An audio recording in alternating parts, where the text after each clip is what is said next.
This isn't gonna work well. It's fun. Hey everybody, welcome to another Wild Kingdom edition of Dirt Guy Drive Time. That's right, Dirt Guy Drive Time, the show I drive home from work, talking about whatever random crap enters my mind, but it's random crap that'll change your life. It is the most popular internet broadcast that nobody's watching. It's amazing, and I have you to thank for that. Wait, that's not like I'm blaming you. Well, whatever. I'm not into the blame game, baby. Hey, so disappeared again. Sorry, I keep doing it. All drama, all emo. As you know, the universe struck back and has had its hand around my throat, so I couldn't even talk. All I could do was go, help, help, Jack, Jack. That's a Titanic. Forget it. So I don't want to talk about that. I'm not going to talk about that. I refuse to sprechen see that. Is that German? I don't even know. But you know, I have a culmination or a cacophony of stories to tell you about the Wild Kingdom currently happening at Casa de Brown, the home of myself and my beautiful wife, Cindy Brown, the queen of everything. It's amazing stuff happening over there, and I just felt compelled to share it with you. So, but to set the stage, let me just roll back a little bit, all right? I'm gonna go back to like, I don't know, 3 or 4 years ago. Whatever, it's not germane. That's German. No, that's germane. Where was I? Oh, yes. So I'm outside of the company I used to own, and I'm having a smoke, and I just mindlessly thinking about just how dreary the world is unless I'm model railroading. And a pill bug went across in front of me, and I just stepped on it. I just killed it. And right after I did, I'm like, now what the hell was that? The pill bug wasn't doing nothing wrong. And I started envisioning that the pill bug's on his way home from work, and the wife pill bug and the baby pill bugs are waiting for dad, and dad ain't coming home, all because I just squish him. That never sat well with me. So the reason that's an important part of what we're going to communicate today, I'm going to tell you, is that my wife, Cindy Brown, the queen of everything, and I have this thing where it's like live and let live. Insects, animals. We have 4 rescue dogs. We have a rescue cat. We tried to rescue a cat named Philip that some of you may remember, and he just used us and then dropped us like a party doll, baby. He just bailed, fucker. We still see him, and he don't even acknowledge our cat calls anymore. He just walks by, fucker. So anyway, so that's the premise. It's like live and let live to a point. We've established sort of like a ground rule, all right? We've got a perimeter around the house.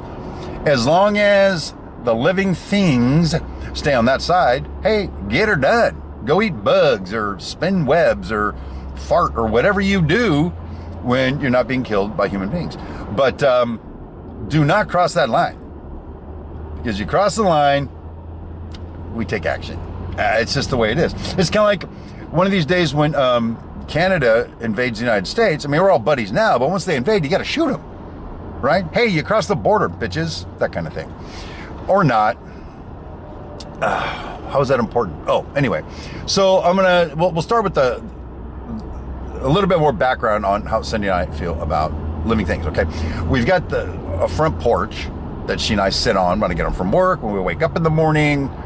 We take smoke breaks through the evening and on weekends, and that's where we hang out. We watch the neighbors and gossip about them, and sunshine right there. I hope that goes away soon.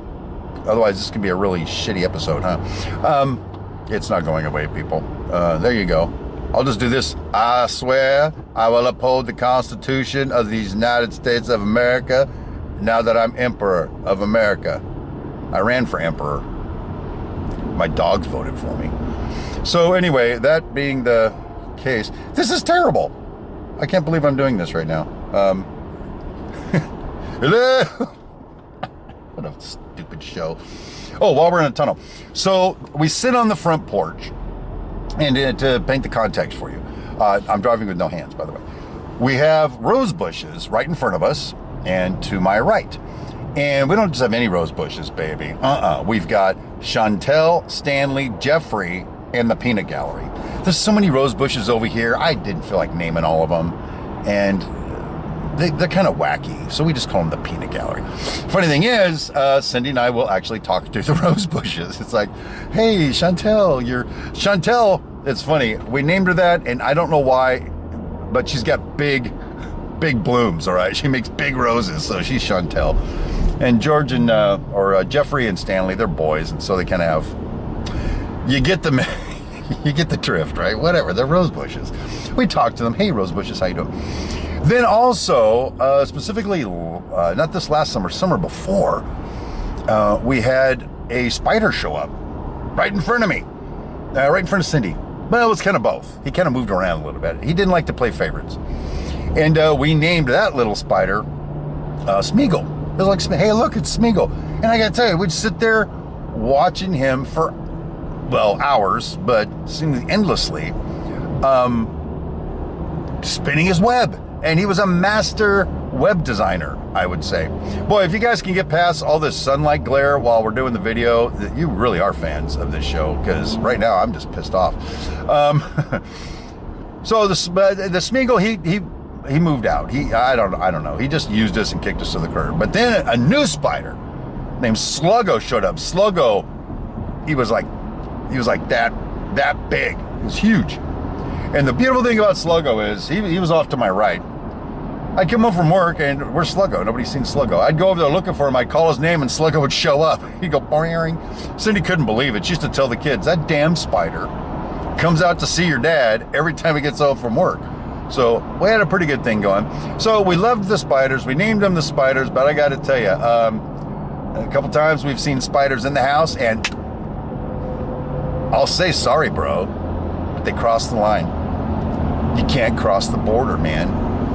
You don't have a visa. Some stupid shit, I don't know.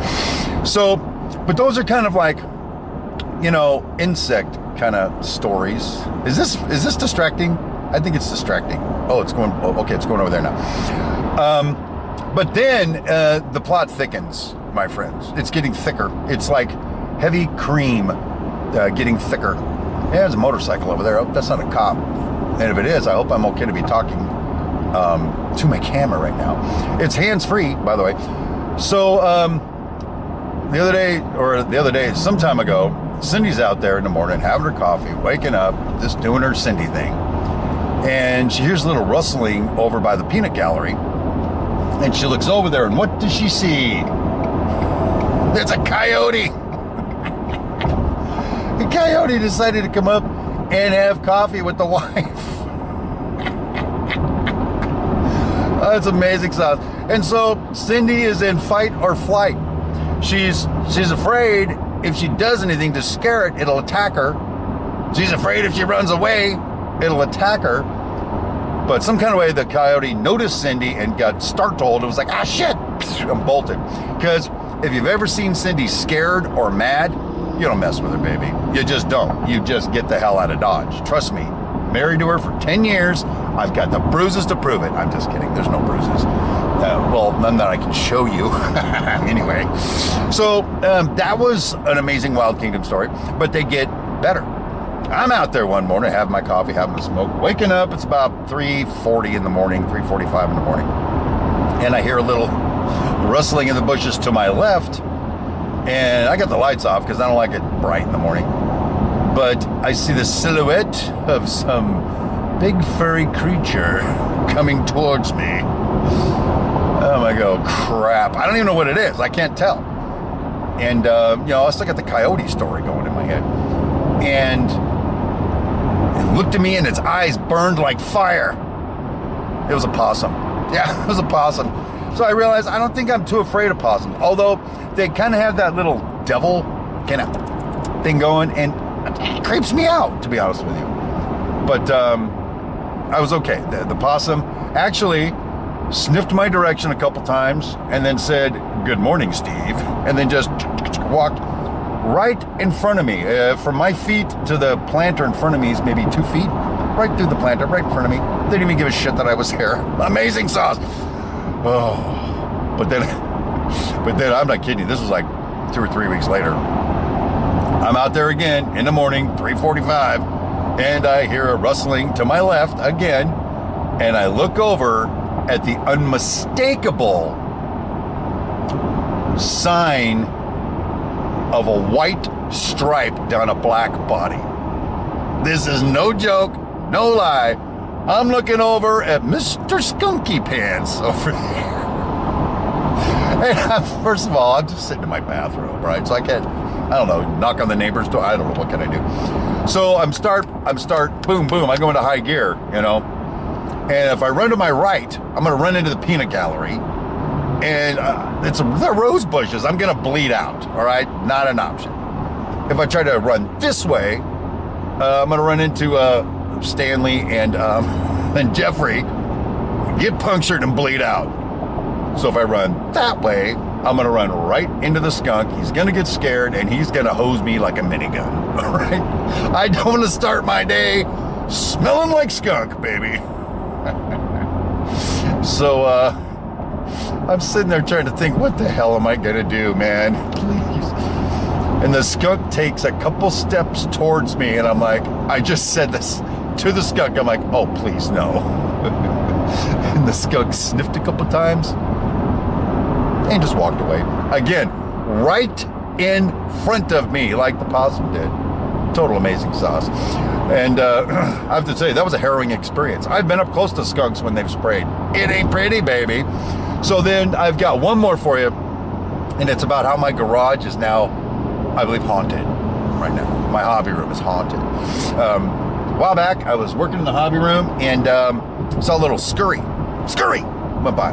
Turns out it was a mouse. And a mouse went by. I'm like, I got to do something about that someday. But I'm too busy working on my trains, so I kept working on my trains. Well, I had multiple mice sightings over the ensuing weeks. And right up until one day when I decided I needed to switch out the bag of dog food. The bag was empty. I had to put a new bag of dog food right in this little area we have. And when I picked up the bag of dog food, it was pretty evident that that little bastard was gorging on dog food for months. It was gross. People, I'm telling you. So I sort of cleaned all that up, and I realized time to get some traps. Yep, I'm gonna trap that little bitch. So I bought me some mouse traps. I baited them, and I put them in place, and I went inside. Next day after work, I came out and checked my traps, and none of them were flipped, and all the bait was gone. Whoa, now we're getting this action. What the hell? I was like, you gotta freaking be kidding me. So I'm like, that was a fluke of nature. So oh, white man. So I did it again. And then I came back, and the bait was gone, and 2 of the traps were tripped, and I had no mice. So then I formed a sinister plot. I will not be beaten by a mouse. I took some peanut butter, and I put on those little bastards, on those little traps, and set them, and it was like this. And went upstairs, went to bed, came home from work the next day, checked, and 2 of the traps had been licked clean and hadn't tripped. So instead of killing these little jerks, I'm feeding them. That doesn't work for me, baby. So I put a lot more peanut butter on, and I set them where they were barely engaged, and I set them in place, and the next day, boom, success, I caught me a mouse. Yeah, baby. And I kept repeating that process because I kept catching mice. I ended up catching 14. But here's the problem. I believe there was 15 mice. And the 15th one is the one of concern. Because I had 4 traps. I presently have 3 traps. 4th trap just disappeared. I don't know where it went. For all I know, I'm going to wake up in the morning and there's going to be a trap on my nose. I think what happened is that mouse got trapped and ran away and is currently lurking in my garage going click-clock, click-clock with a mouse trap. So Cindy was not comfortable with me killing the mice because live and let live, but they crossed the border, boom, just like the Canadians. And but as the body count continued to go up, she continued to be less concerned. But she's real concerned with number 15. So anyway, there you go. That's what I had to talk about today. I just spent a great deal of time telling you all kinds of animal stories occurring at the Brown house, and whilst trying to fight off the sun, and not to mention the 2 police officers that have passed me haven't busted me, so I guess I'm okay. So anyway, that's what I got. No guarantees about the next one. It all depends on if the universe lets me out to play tomorrow or not. But appreciate you hanging out. I hope you had a good time watching the video. And until I see you again, my name is Steve Brown. And rail on, everybody.